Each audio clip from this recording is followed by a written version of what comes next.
ಇನ್ನ ಜಂಟಿ ಆದ್ಮೇಲೆ ನೀವೇನಾದ್ರೂ ಒಂಟಿಯಾಗಿ ದೇವನಿಂದ ಒಂಟಿಯಾಗಿ ಇದ್ದಿದ್ರೆ ಇನ್ನೊಂದ್ ಸ್ವಲ್ಪ ದಿನ ಇರ್ತಾ ಇದ್ದ ಜಂಟಿ 100%. ಇಲ್ಲ, ಇಲ್ಲಿ ಅವ್ರು ಸಿಂಪತಿ ಕ್ರಿಯೇಟ್ ಮಾಡಿದ್ದೇ ಮುಳುವಾಯ್ತು.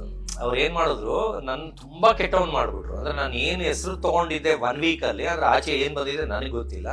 ಮನೆಯವರೆಲ್ಲ ಹೊಗಳತಾರ, ಇವನೇ ದಿ ಬೆಸ್ಟ್ ತರ. ಎಲ್ಲಾರು ಒಂದು 3-4 ಸಲ ಚಪ್ಪಾಳೆ ನನ್ಗೆ ಹೊಡೆದಿದ್ದಾರೆ ಎಲ್ಲಾ ಸೇರಿ. ಅದು ಆಚೆ ಪ್ಲೇ ಆಗಿದೆಯೋ ಇಲ್ಲೋ ನನಗೆ ಗೊತ್ತಿಲ್ಲ.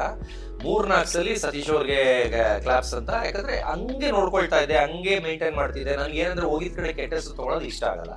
ಇವ್ರೇನಂದ್ರೆ ಒಂಥರ ತಮಾಷೆಗೆ ನನ್ನ ಕೆಟ್ಟವ್ರು ಮಾಡ್ಬಿಟ್ರು. ಅದು ತುಂಬಾ ಹರ್ಟ್ ಆಯ್ತು.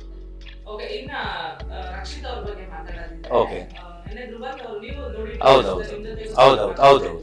ನಿನ್ನೆ ಧ್ರುವಂತ್ ಅವರು ಒಂದು ಮಾತು ಹೇಳ್ತಾರೆ, ರಕ್ಷಿತ್ ಅವ್ರಿಗೆ ಎಲ್ಲ ಚೆನ್ನಾಗಿ ಗೊತ್ತು, ಕನ್ನಡ ಚೆನ್ನಾಗಿ ಮಾತಾಡಕ್ಕೆ ಬರುತ್ತೆ, ಆದ್ರೂ ನಾಟಕ ಮಾಡ್ತಾ ಇದ್ದಾಳೆ ಇಲ್ಲಿ ಸುಮ್ಮನೆ. ಇಲ್ಲ ಅವಳು ಪಾಪ ತುಳು ಅಲ್ಲಿ ಇರೋದು, ಉಡುಪಿಲಿ ತುಳು ಮಾತಾಡ್ತಾಳೆ, ಬಾಂಬೆಲಿ ಹಿಂದಿ ಮಾತಾಡ್ತಾಳೆ. ಕನ್ನಡ ಫ್ರೆಂಡ್ಸ್ ತುಂಬಾ ಕಡಿಮೆ ಅವಳಿಗೆ. ಅದರಿಂದ ಅವಳು ಫಸ್ಟ್ ಬಂದಾಗ ಏನಿದ್ಲು ಅದೇ ಒರಿಜಿನಲ್. ಅವಳಿಗೆ ಅಷ್ಟೇ ಕನ್ನಡ ಬರ್ತಿದ್ದು.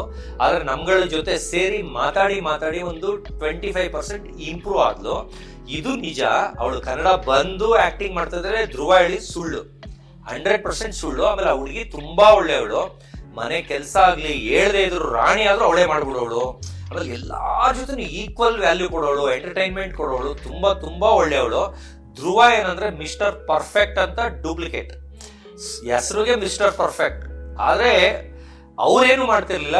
ನೀನ್ ಯಾಕೆ ಮಾಡಿಲ್ಲ ಅಂತ ಹೇಳೋರು. ಆದ್ರೆ ಅವರೇ ಫಾಲ್ಟ್. ಬರೀ ಅವ್ರಿವ್ರದ್ದು ತಿದ್ದದು, ನಾನು ಗೂಗಲ್ಲು ಅಂತ ಓವರ್ ಮಾತಾಡೋದು. ಅಂದ್ರೆ ನನ್ಗೆ ಅದು ಗೊತ್ತು, ಇದು ಗೊತ್ತು ಅಂತ ಕೊನೆಗೆ ಅವರೇ ಏನು ಮಾಡ್ತಾ ಇರ್ಲಿಲ್ಲ. ಆದ್ರೆ ಧ್ರುವದು ರಾಂಗ್. ಅಂದ್ರೆ ಹುಡುಗಿನೇ ತುಂಬಾ ಒಳ್ಳೆಯವರು.